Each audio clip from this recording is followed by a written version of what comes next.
Hey, how's it going? Hey, how's it going? Uh, how is it going? I had a very well. Yesterday was kind of extra, kind of super extra. Oh my gosh! If it could have gone wrong, it did, and I was really challenged to like just not lose it and just go off at the situation and not really people like it. I was aware that it wasn't their fault that uh, I don't know, that I was so like edgy. I don't even know how else to put it. Just on the verge of irritable, but not for any particular. Well, yeah, for reasons, but yeah. I got paid a couple of days ago, and every time I try to use one of my debit cards, it was locked. And I only have limited access to the places where I can deal with those situations and also, take care of my responsibilities as far as paying my bills. And that kind of destabilizes me, makes me fall apart a little. Like, if I can't do that, and then I need to get it out of the way and taken care of so I don't have to worry about it until next month. And I have a lot of things that I need to do, and there's just like stress involved in a lot of situations, but nothing big. A lot of times, the things that I'm stressed out over, if I just don't let that take over and just let it go and let whatever's going to happen, that's when things go better. Things don't go great when I am just angry about stuff. So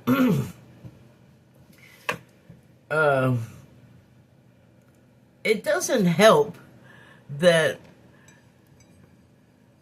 most of what's going on in the world right now is not the best news, and my country is not representing itself well, in my opinion. It's really taken a downturn, in my opinion.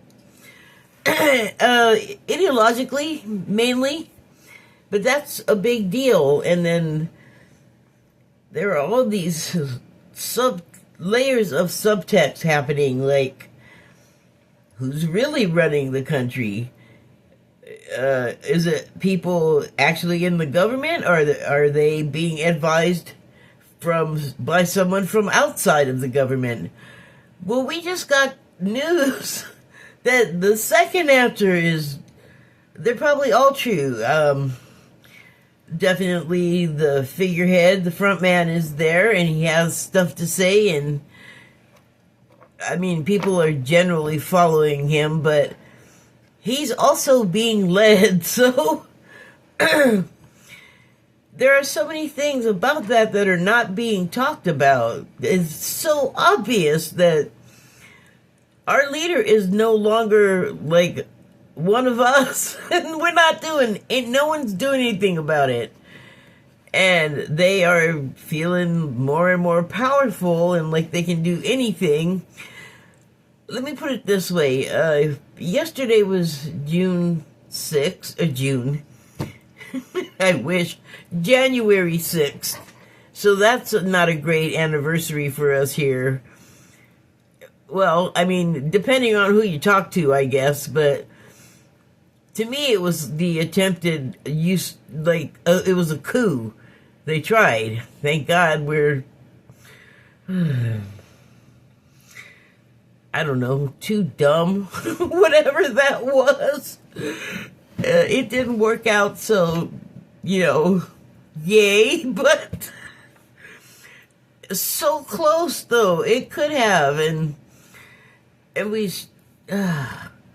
just doing things that I completely don't agree with. And it's not even about Democrat or Republican, because they're whatever they call themselves, they're not part of the country anymore, really, and what they're doing is of benefit to another country or several other countries. So, and what we're talking about is, oh, the oil, oh, they snatched the guy. Yeah, all this other stuff is the real things, I think, that they're trying to do. Like, the other things are incidentals, you know, because the oil was never coming here anyway. I was under the impression that they were a big supplier for Iran, who's also having their own problems. You go see about that yourself if you're interested.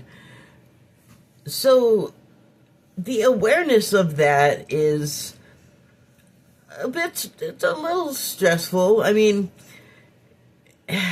things change so fast, and we have a historical reference, several, for what's happening, and just not enough people are getting it to make a difference. But I think that tide is turning, and so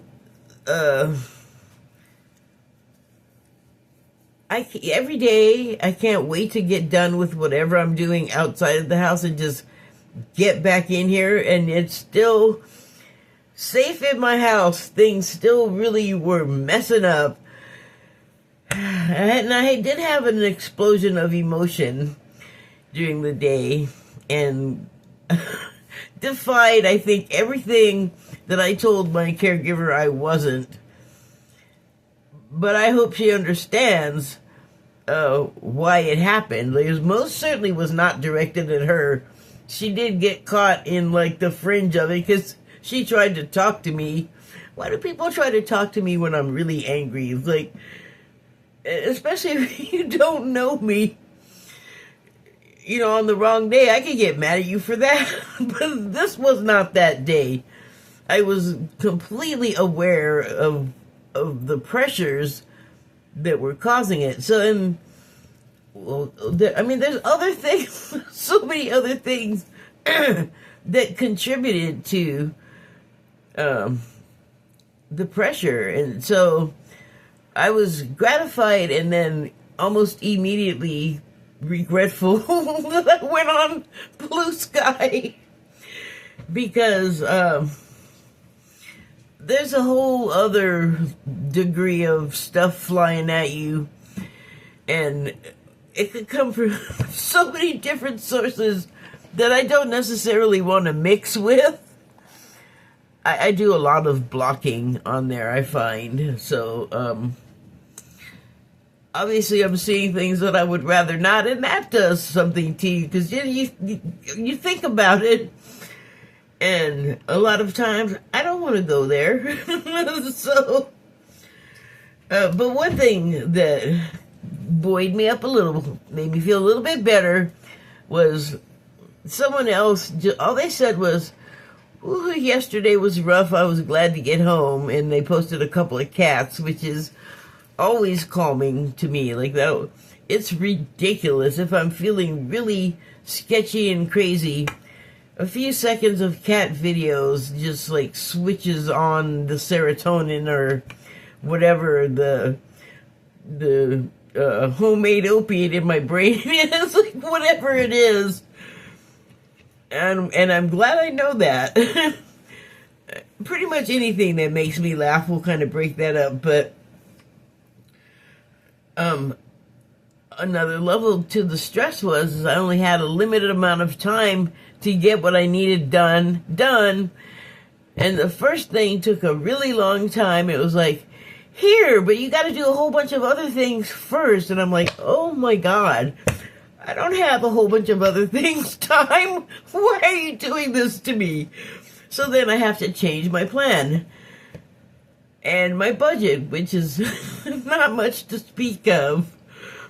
It's just all really like, oh, you got to do this, and everybody that calls wants something that, like, I may just give up medical care at all. It's not about the insurance, it's about the quality of the medical care.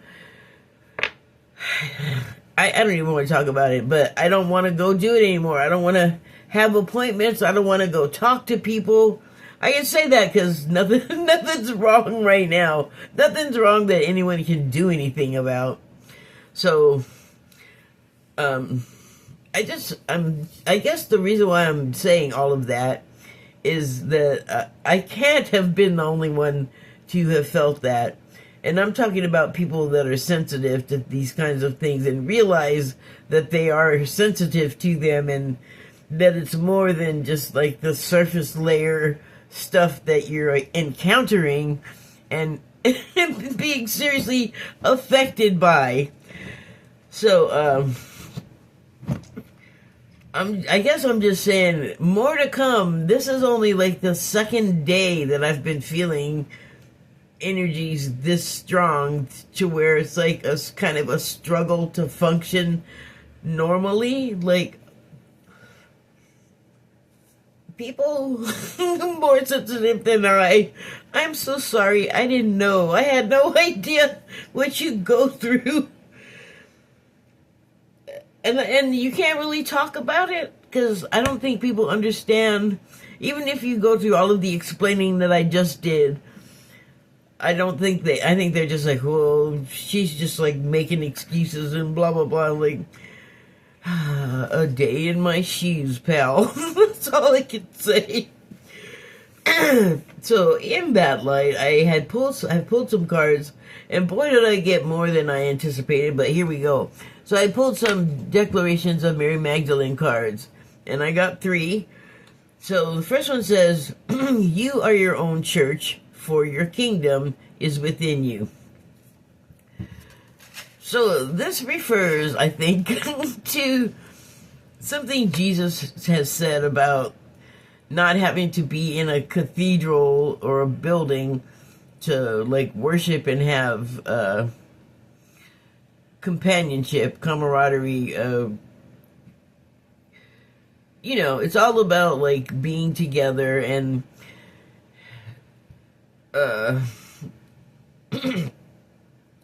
that generates excuse me, that generates a certain feeling. Like if everyone is gathered together for that reason, like with the intent of doing so, and worship, that gets real religion-y and churchy, and the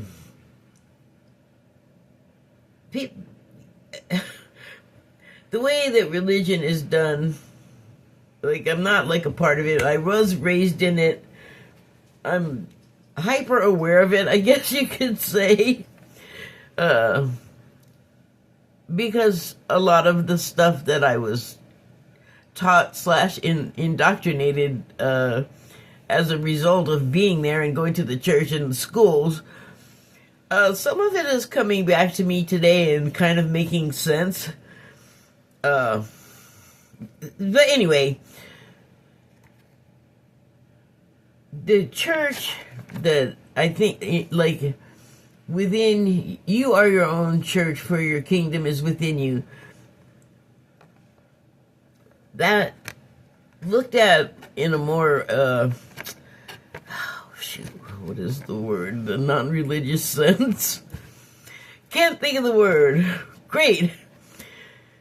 Well, looked at in the non-religious sense, I think refers to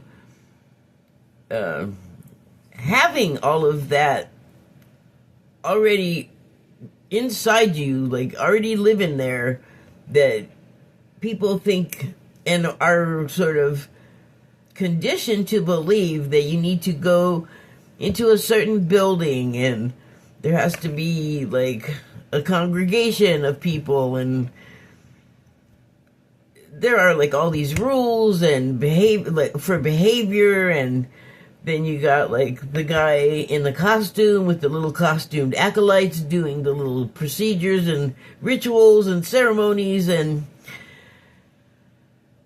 then you have to listen to the go-between interpret like what the Bible is telling us, and that is a mixed bag. I'll just leave it at that. Well, no, I won't. There's a lot of authors at a lot of different times, and it's a lot of interpretation. Like, from what I understand, there were very few of the people that are talked about in it that were around for the creation of the Bible slash Bibles, because now there's a whole variety. I guess for a while there's been a whole variety of ways to worship God. So, or Christianity in the religious sense is kind of really doctored up from, if you just leave all of that out, and also the middleman and the church building and all of the trappings and the conditioned behaviors. Like, you don't need all of that. You don't need the building. You kind of don't even need all of the other people gathered around you, but that's really good. It's a reminder of how we are very similar. It's a vibe to gather for that purpose, to congregate and to be in each other's company,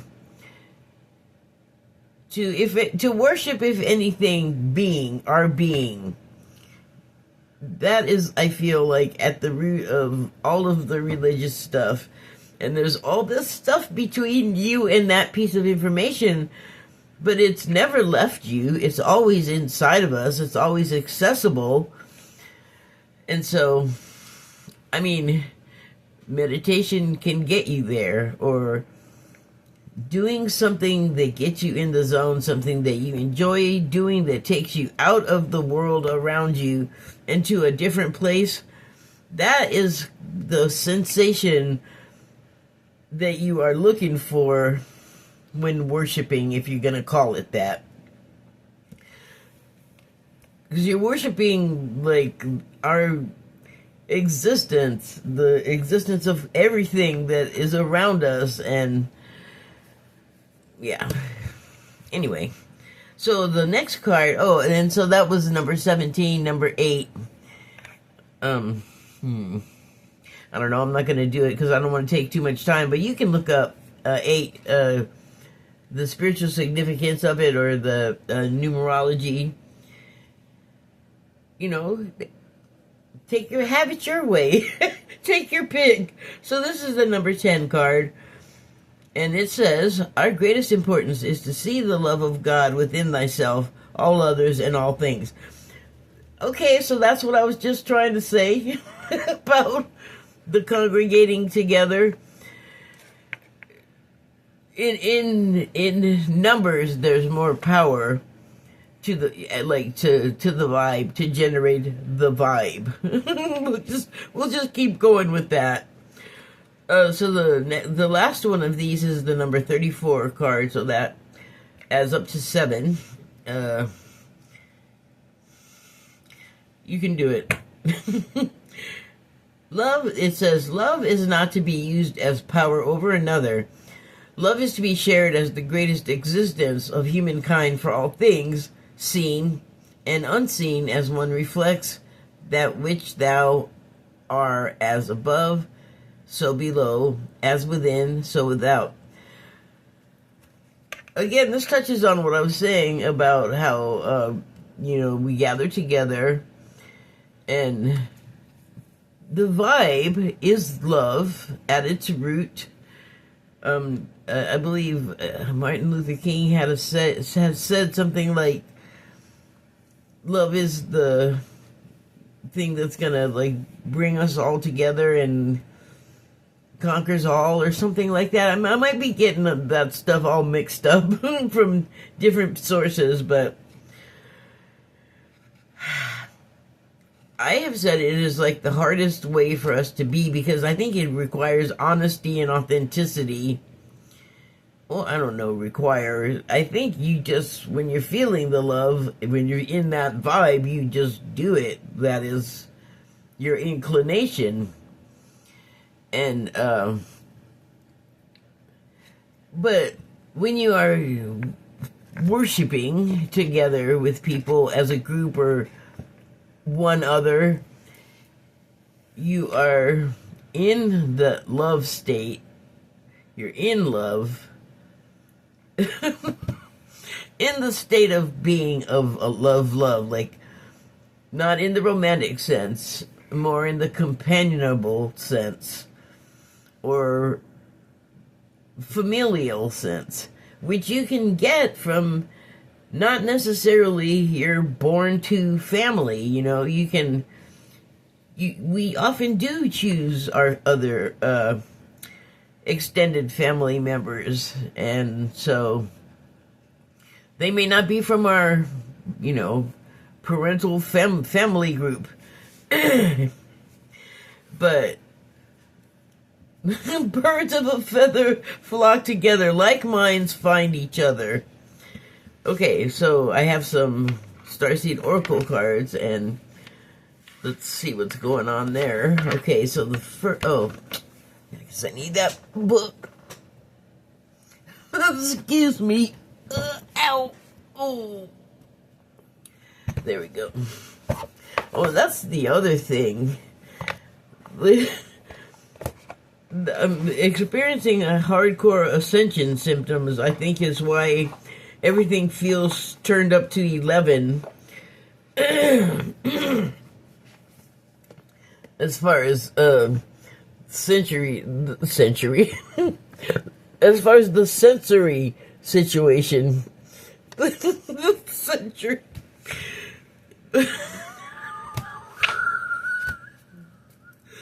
I'm laughing because, do you know that Steven Spielberg movie is one of his early films called THX 11? And it's filmed in this, it's like a little tiny city. It may have gotten a lot bigger because I haven't been to LA in a long time, which is my hometown, but I haven't been there for decades now. But it was filmed in Century City, and I'm just laughing because it's this whole science fiction land, and it's all, it's been a long time since I saw that. I barely remember what it's about. It was very arty, if I recall, and a lot of chasing around, like maybe espionage, futuristic, definitely. Or maybe it was like an escaped prisoner or something like that. There was like tension and action, and like, it was okay. It's not my favorite, but it was all right. Especially, I mean, God, it came out in like the late 70s. So, I don't know, it just cracked me up when I said century. Just all that stuff just came flying in, so I don't know. Let's see what happens. Okay, so the first card is Fall Into My Arms. My goodness. Well, I wasn't expecting that. Here, let me give you a look at this.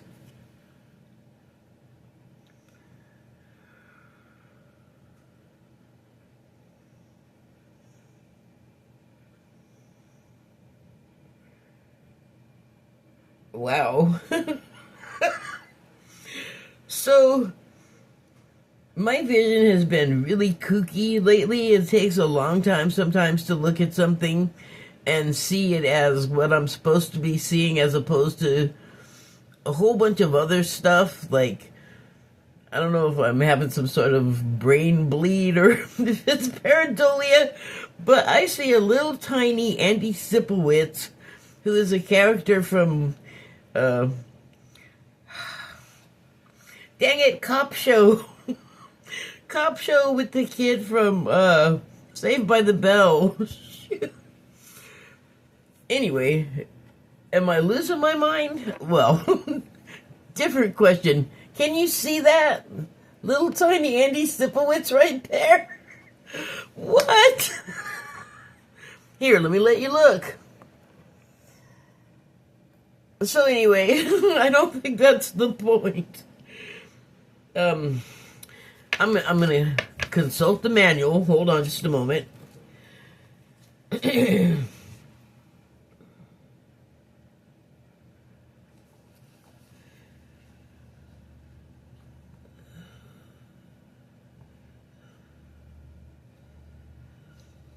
Okay. Oh, so yeah, my vision has been crazy that way. Just like focusing on stuff, it takes a moment to be sure I'm looking at what I'm supposed to be seeing.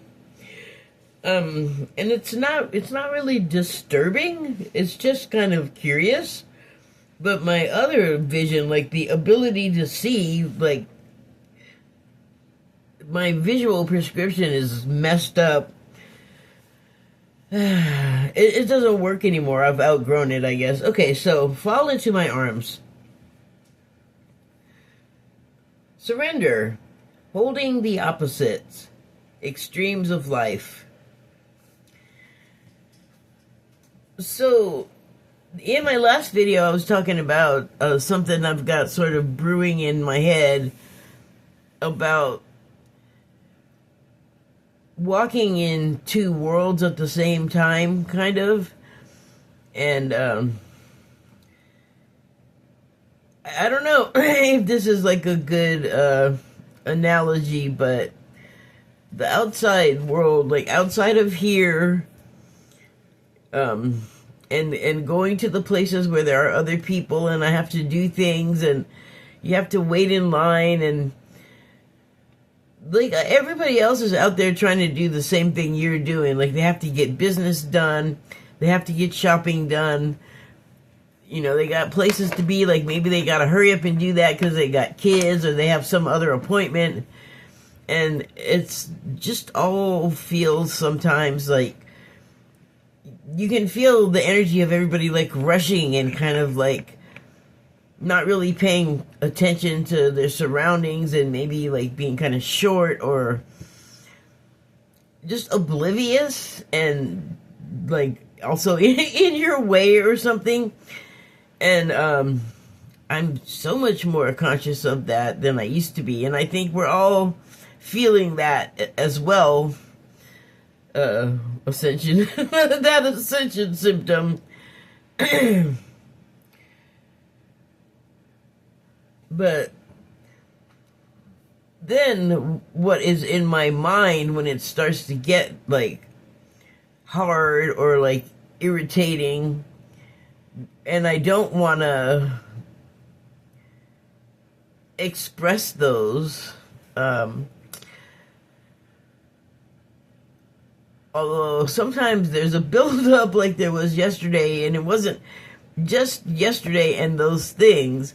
It was the anticipation of knowing that the payday was going to come and I was going to have the money and I was going to have to rush around and go try to accomplish the things. And some of them are like really important bureaucratic things that I have to do. And that was one of the things that was like, every time I got to a point where I thought, okay, I did all the things, and now I can just go do the other thing that I ultimately need to do. And it's like they were all, no, every time they were all, no, here's another couple of things, and it's a total pain in the butt. It's going to take time, and it's going to make the thing that you ultimately need to do take even longer, which could be inconvenient because it's attached to all this other bureaucratic BS. And it's like, there was like a month's worth of buildup to dealing with several of the issues that I had to deal with yesterday that were already like, you're late, and that's gonna cost you. It's just like, ah!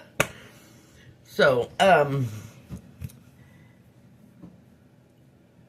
then, like, that's the part, the side that is walking in like sludge.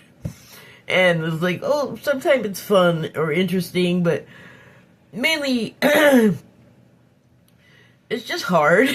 And you want to be done with it as soon as possible so you can, like, go back home where you can kick off your shoes and your pants if need be, you know, but you can do that because you're home and all of that other stuff is not there. You know, for the time being, it's easy, you know, an easy stroll. So, holding the opposites, like, being in that state of mind, like, constantly where you're, you know, bifurcated. And you have to function as if it's all hunky-dory. Like, it's fine. Everything's fine. I think for me, that's what holding the opposites means. And that I'm just, giving my situation as an example, but it's not out of the realm of possibility that you have your own version and can relate. Okay. Yeah, the extremes of life. So, fall into my arms, the surrender. Definitely like, oh, I'm just exhausted. Phoebe. Okay, so here's what it says. The Great Mother ushered you in when you took your first breath, and she'll be there when you draw your last. She knows how challenging life can be. That being human can be lonely and confusing.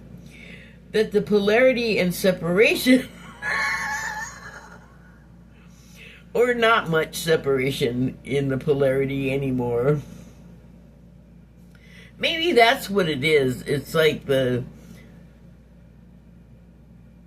polarity itself is changing, and the distance between the poles might be shortening, and I mean, that could feel like you're being squashed or pressured. That's interesting. Okay, that the polarity and separation can be excruciating when your soul remembers the oneness of Source. But at this same time, it can be incredibly glorious and sweet. I think I just said that. Do your lips ever itch? So often, we see things as either good or bad when things go well and make it mean that we're being rewarded. Wait, what?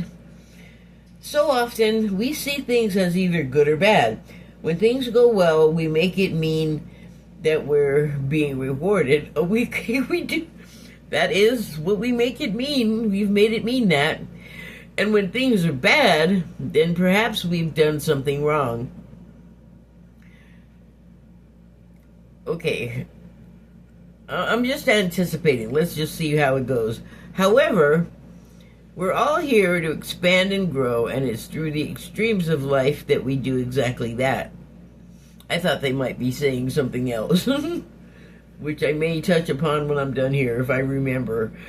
You're being invited to welcome the highs and the lows of the human experience, to let them initiate you more fully into life, the agony and the ecstasy, the beauty and the bitterness. This life is but a single breath. I didn't know it was going to talk about breathing after I took that huge inhale. This life is but a single breath in the inextinguishable existence of your experience as a soul. The Great Mother wants you to hand over your loneliness, worries, hurt, sorrow, fears, burdens, and doubts. So, I was reading, I don't even know what the heck I was reading anymore, but this has always stayed with me. And it was talking about what the indigenous men did, and I don't even know like what time period they were talking about. They can hold a tradition which is actually kind of admirable in a lot of ways when you know what they're connected to. But anyway, it was saying that when the indigenous men had like too much stress or anger or whatever, the way that they expelled it was to go yell into a hole in the earth, like find a hole, dig a hole, I don't know, but find one and scream at it, scream into it, and surrender all of your anxiety and all that other stuff that I just listed off into there. Another way of falling into the Great Mother's arms. Okay.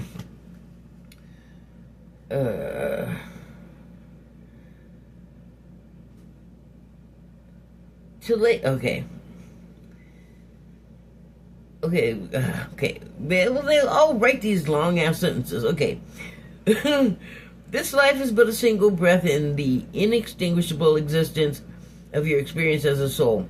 The Great Mother wants you to hand over your loneliness, worries, hurt, sorrow, fears, burdens, and doubts and scream them into a hole. To lay them on her altar, to fall fully into her arms. To remember that while these extremes are difficult, they can be magnificent. The more wildly the pendulum of your life swings, the more truthfully you can say, I've truly lived. I want to interrupt to say something about my whole monologue that I forgot to mention. So, all of the things, except for a couple, and I suspect this is going to be the case as well for those, everything that was a problem ended up working out. Like, I was so worked up and have gotten used to, like, things going wrong or expecting it, and it's like, I gotta snap out of it because something has changed, because every time I think something is gonna be terrible, I'm, like, anticipating it and disaster and waiting for it to happen, or at least waiting for it to be, like, really difficult. And then it's like I got all worked up for nothing. I mean, you know, each thing required me to, well, calm the F down, first of all. But it's not in my nature to give up. If things get hard, I get exhausted, I get upset, I get angry, I get emotional, and I have to stop and, like, walk away, but only till I collect myself and figure out another way to go at the problem, which is what I eventually was able to do when I came home. Like, I got part of the stuff done outside of here, and then when I came home, I was able to resolve just about everything that was, like, an issue earlier in the day. But prior to that, so, okay, so I left off, when these extremes are difficult, they can be magnificent. The more wildly the pendulum of your life swings, the more truthfully you can say, I've truly lived. I did that. Okay, Starseed activation. Well, that's a different one than I've usually gotten at the end of the card things. Place the card on the portal of your heart and... No, I guess I did this in the last one, and whisper the following. I'm ready to embrace the extremes of my life. I lay all I'm carrying on the Great Mother's altar and fall completely into her arms. Just gonna let that set for a minute. So, that is actually kind of what I did once I got home. I was able to relax. Okay, the next card is Star Brothers. Pulled that guy before. I don't remember the page number, though.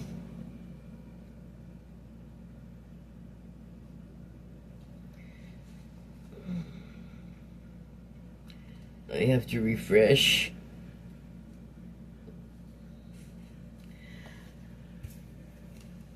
So, the last time I looked at it, this card, I didn't really talk too much about what's on it, which to me looks like a guy sitting in front of a huge bottle of some kind of potion, and they're in the foreground, and in the background are something on the right and the left that extends to further in the background that I think are part of a ship. I could be wrong. I mean, the interpretation is up to me, though, isn't it? So the guy, though, he's in a very relaxed posture, maybe he's had some of whatever's in the bottle. Like maybe he's having a trip of sorts, like it's allowing him to remote view or something, but he's not in like a traditional meditation position, and you can only see like I think he must be standing, because you don't see his legs, they're not like folded up like he's sitting or something, but he's in some sort of contemplative state. Maybe it's like the Two of Wands in the tarot, where something has happened. Some action has been taken, and now you're just waiting to see what the result is going to be. So, like maybe they're in the throes of some sort of dream travels to access some sort of knowledge. The ship, I don't know, maybe it's like it's like a Montauk chair situation where the ship, or I don't know, also if you've seen Stargate Atlantis, you have to be vibrationally correct. Like your vibration has to match the ship's, or the chair that you sit in to control the ship. Like the ship and you join. So maybe he's preparing himself for some journey to join with the ship. Okay, so on the card it says Horus energy, protection, loyalty, safety, trust. So I just looked this up, and I don't exactly remember what there was about Horus, but it sounds like he's a protector. He was a protector. Anyway, let me read what the thing says. You're more protected than you can imagine. It's safe to open the back of your heart. You're being called to be open to receiving a new level of support now from those in your life and from the benevolent beings you're connected with. Other than the ship, through ancestral patterning, current life traumas, and past life karmic impressions, many of us have become mistrustful and suspicious of loyalty and have blocks when it comes to receiving support.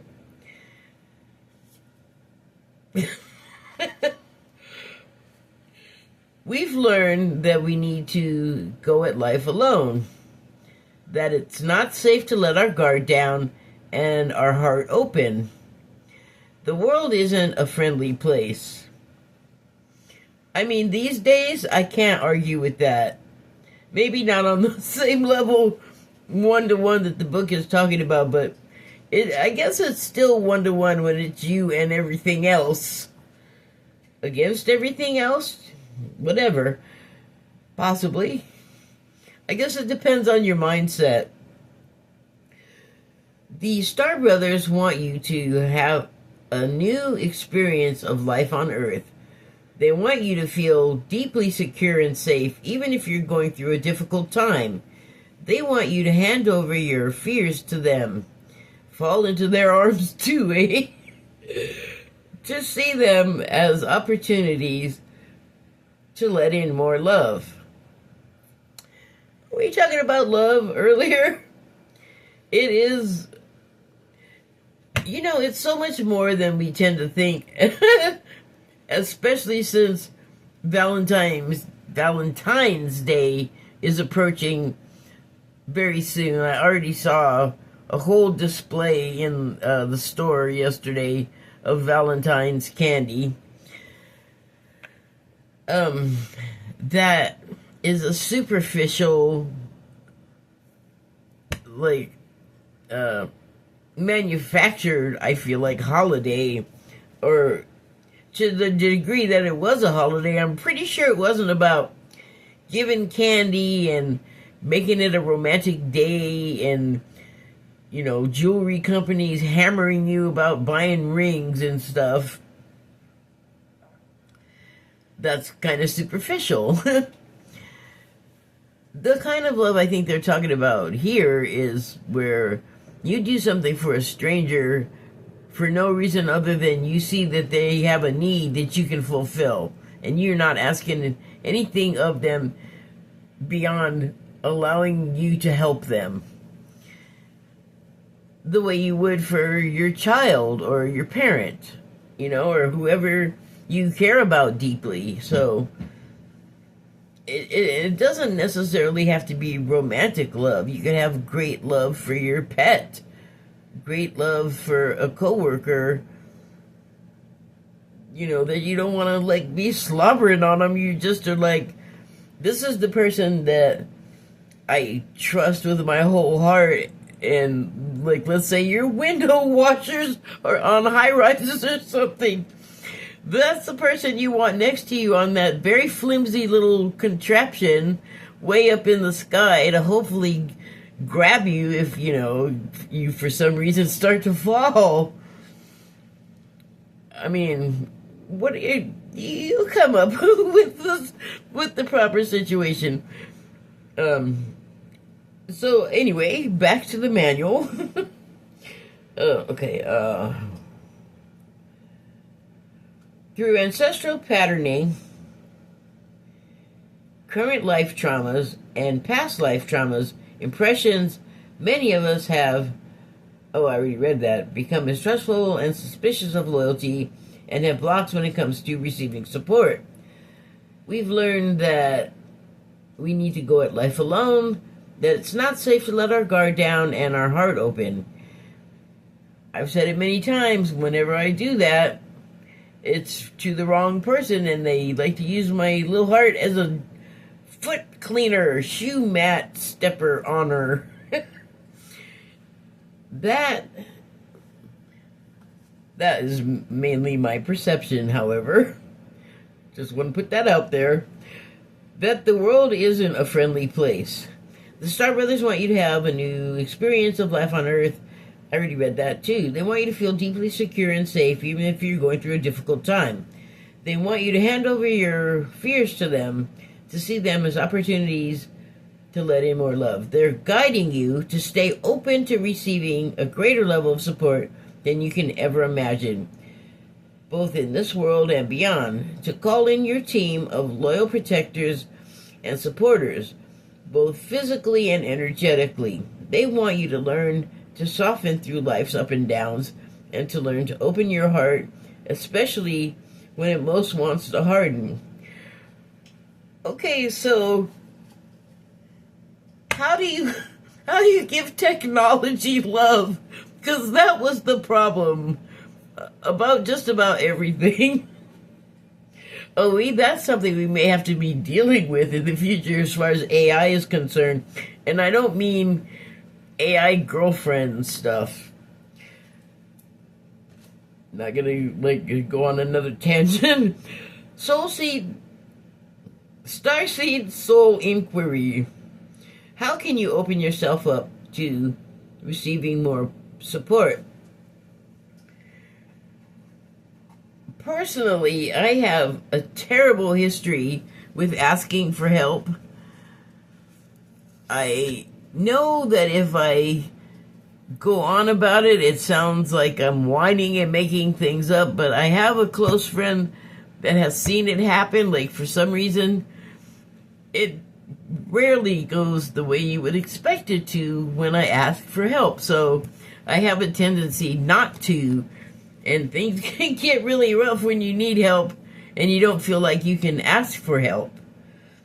So personally, I would say, as far as that is concerned, fear of being denied. What's the point? That's what I usually deal with. Okay, moving on to the next card, Star Ancestors.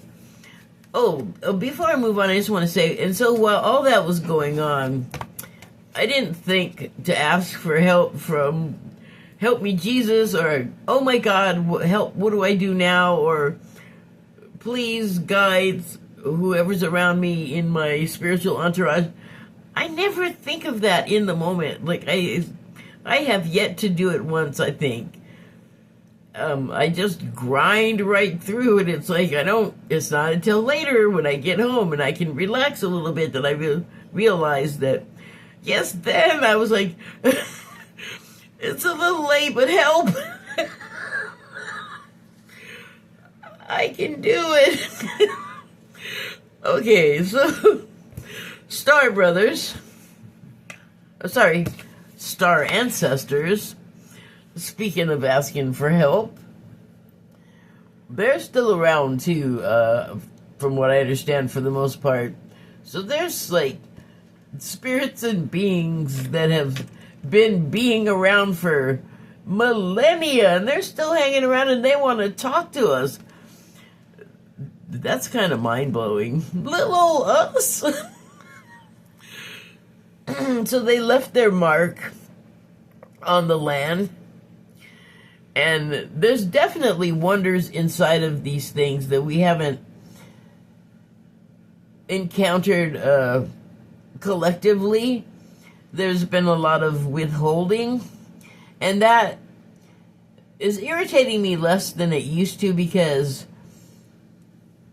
I get more than I used to reasons why. It's not necessarily that the collective can't handle learning about these things. It's that the people with the ability to hide them have intentions or know things about the hidden antiquities, or the ones that are kept secret, because we're just not ready as a collective for the information that they have waiting for us. And also, there's the aerial view thing. Like, yeah, I mean, if you're if you're driving a plane, if you're flying a plane, what is going on? If you're flying a plane, then yeah, these would be good landmarks. From what I understand, they're quite large, and you can see them. They're unmistakable from the air. Although I think they're meant for higher pilots, for not necessarily like literal like road signs, but I've learned that wherever there's a pyramid, it represents a type of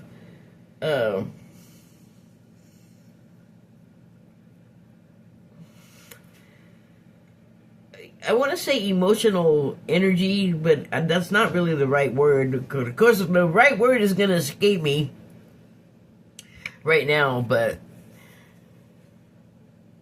attributes of our humanity.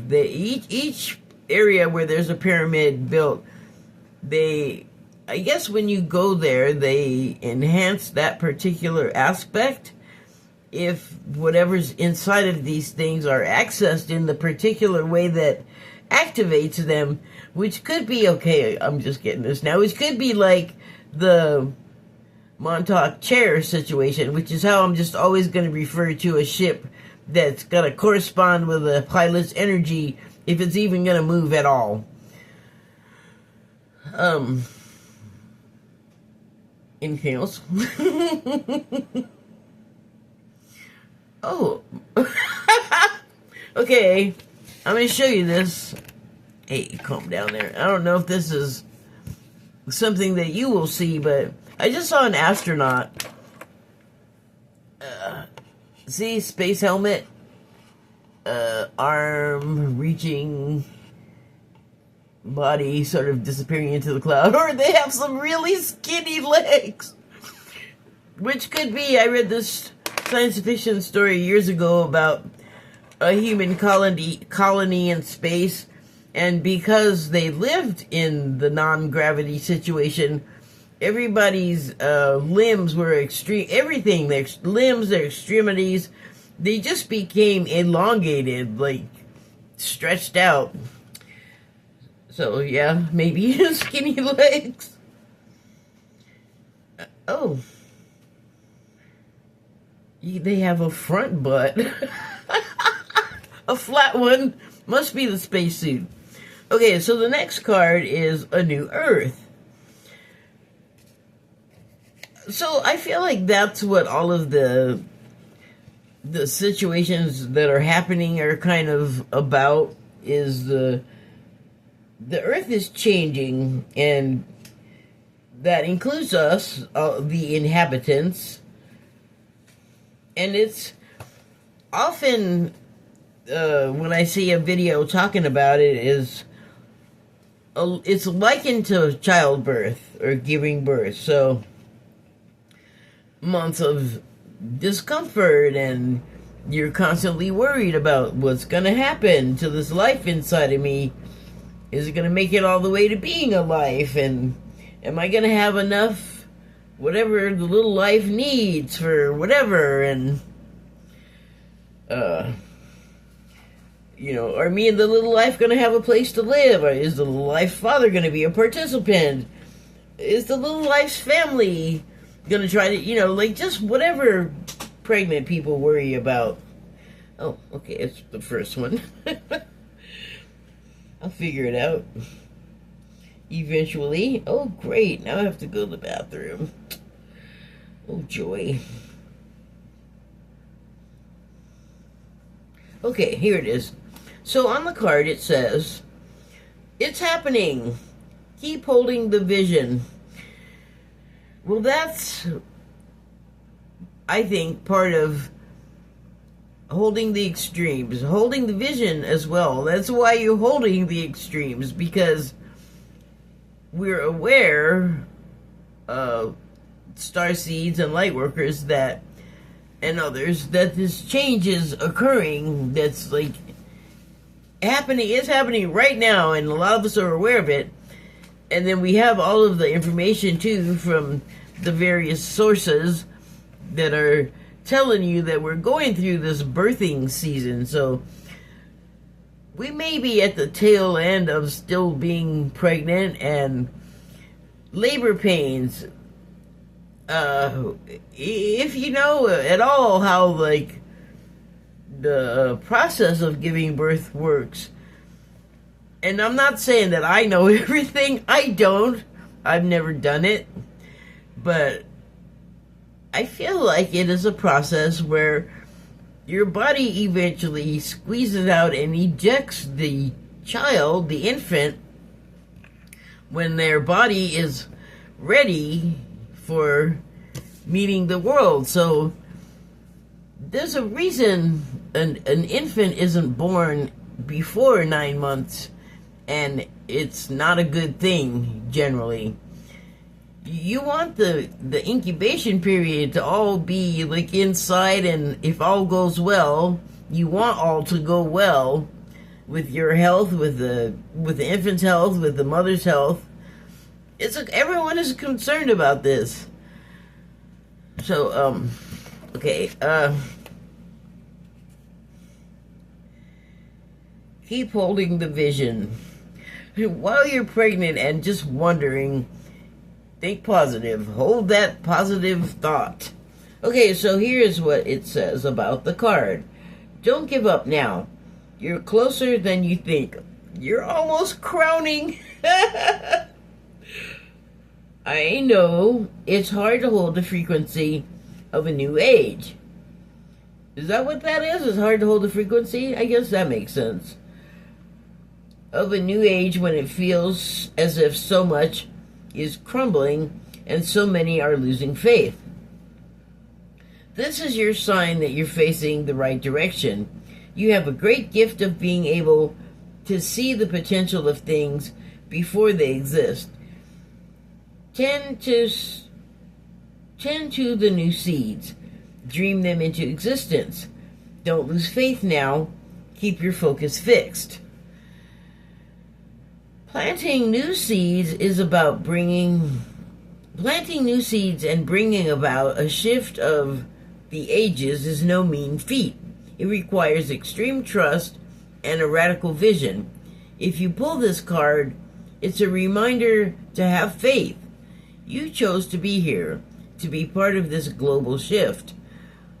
Whether you're bringing it about through prayer and meditation or through working on a new project, job, or creation, keep going, it's happening. Don't give up now. The world needs more dreamers like you. I don't want to push anymore. Come on, just one or two more pushes. I'm tired. Come on, you can do it. The world needs more dreamers like you. More people who hope in their hearts. The road ahead may not be plain sailing. Ushering in a new age in terms of change never is. You're being encouraged to remember that what you've been working toward for so long is almost here. Don't question yourself now. Don't waver. Dig your devotion deep, for if you do, in the not-too-distant future, you'll be able to sit back and watch all that you've so carefully planted and nurtured grow and bloom. It's possible. Keep focusing on your dreams. You're closer than you think. Starseed Soul Inquiry: how can you keep holding the vision? How can I not? The alternative is daunting. That's how I hold the vision. It's not hard. We're being shown explicitly what isn't my vision, that's for sure. A lot of people are shocked and surprised. A lot of people are into it, and that is complex. And they may not be wrong, although, man, some serious working through stuff has got to happen before so many situations involving the United States are resolved. Oh my goodness. So the next card is, you're not for everyone. Noted. I know.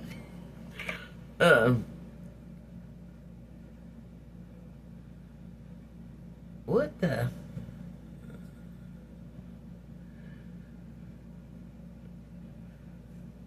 Oh.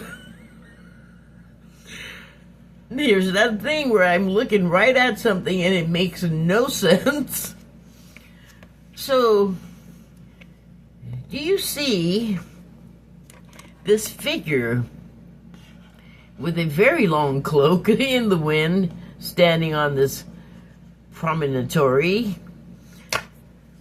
I saw that and I was like, which way is up? Is this? Oh, look, it's a tall person in a dark,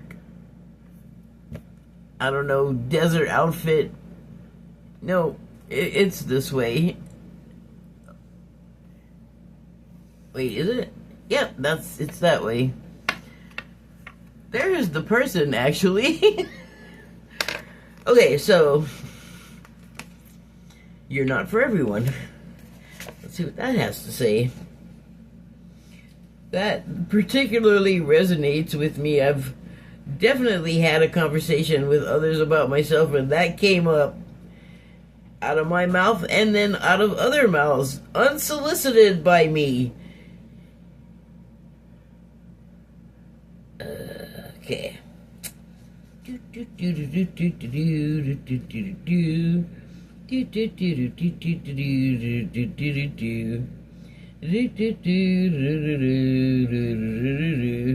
Come on, this is a small book. Where is it? Oh,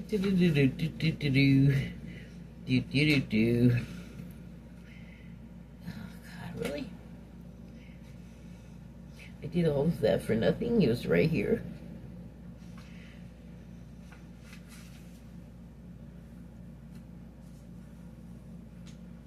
Almost. You are not for everyone. Embrace your weirdness. Face your true north. I can do nothing else. I'm not into trying to do things, and I have not been so accepting of the conditioning. I have fought it every step of the way. Trust me. Okay, so it says the world is filled with people who, no matter what you do, just won't like you. Well, thanks.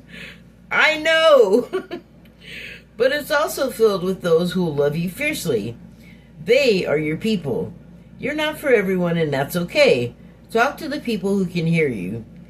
Don't waste your precious time and gifts trying to convince others of your value. They won't ever want what you're selling. Don't try to convince them to walk alongside you. You'll be wasting both your time and theirs and will likely inflict unnecessary wounds that will take precious time to heal. You're not for them and they're not for you. Politely wave them on and continue on your way. You know, that as a clearing gesture, you have no idea the power. I don't know, like, if you have not taken that seriously, you haven't lived. Pulling this card means you're being called to. Pulling this card means you're being called to embrace your uniqueness, to own your weirdness, to let the world see who you really are, to reveal your multifaceted, multidimensional nature, not to dim your light according to who is in your presence, to own all parts of yourself so that your people, the ones who are the same kind of weird as you, can recognize you when your paths cross. Fly that freak flag. Starseed Soul Inquiry. How can you embrace your weirdness and not care so much about what other people think? Ignore them. Just act like they're not even here. Ooh, I'm getting long. I got one last card. Shall we? Let's do it. The Seven Star Sisters. That Pleiadians card again. So,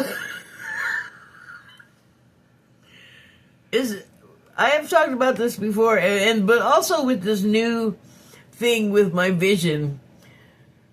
If I could see better, like with my glasses or just my regular eyes, without my glasses, all I can see is blur. Like, it's not good. This does not look like what it looks like on the camera. 7 ladies dancing in long, flowy dresses. So what does it look like without the camera's eye? I just thought it was some kind of weird space cloud pattern. Okay, let's go to the page and see what it has to say about the 7 Star Sisters.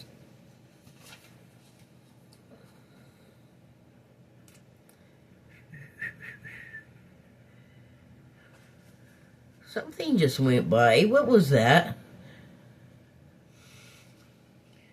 I wasn't looking. I just saw it like peripherally, but that was... Something just went by. Right to left. My right.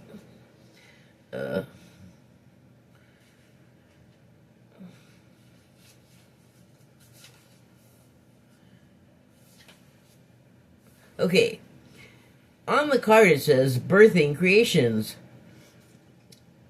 Yeah, we were talking about that.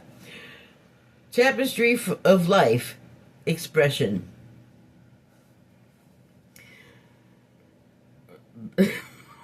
The tapestry of life. We're all a part of it. We're all threads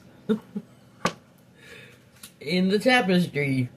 Okay, there are new creations that want to be born. More birth. Beauty that's yearning to be woven. New consciousness that's longing to be breathed into life.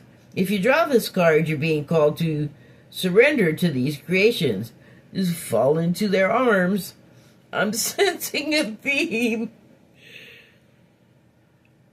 You're being called to usher, or you're being called to surrender these. You're being called to surrender to these creations, to usher in a new era of consciousness and do your bit in weaving the web of life. You know, I I have thought of it this way as like a fabric, the fabric of reality. I think we're talking about, but I also see it sometimes as like oddly on Rick and Morty, there's the guy that has the gear face, and everything is just gears. I feel like that is sort of like the mechanisms of reality.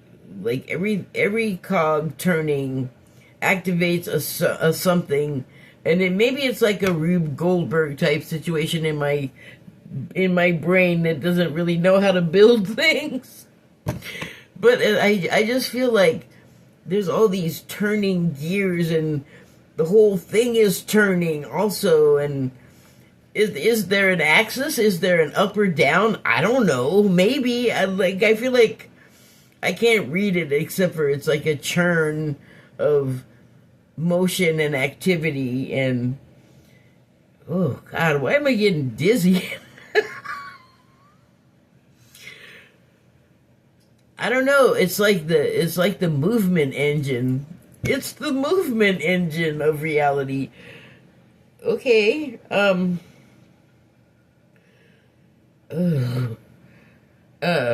was I? Come on now.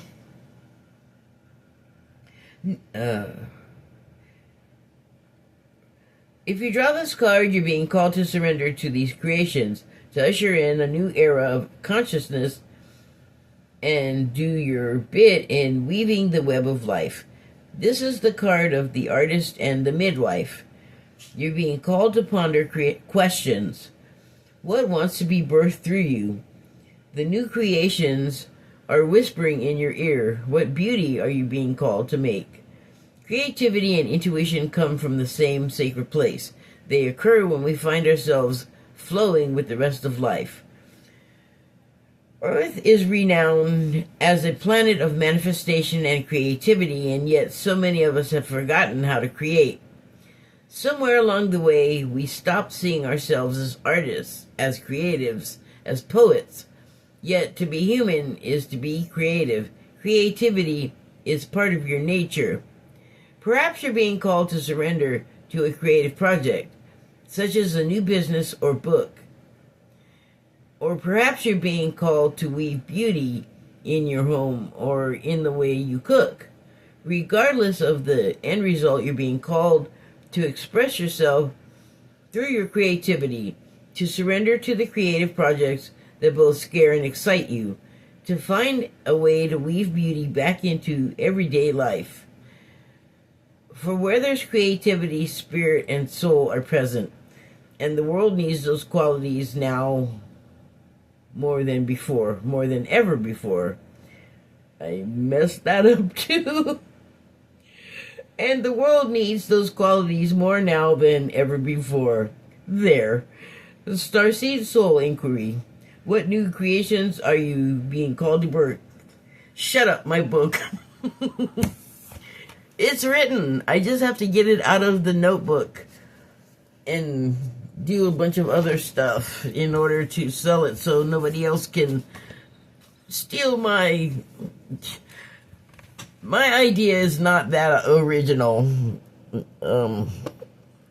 Turns out other people have done similar things, but I'm not letting that deter me because it's something that is, there are things that need to be said in the stories that I and the other people are saying about this, telling the story in the particular way. Okay, thank you and good night, I'm done.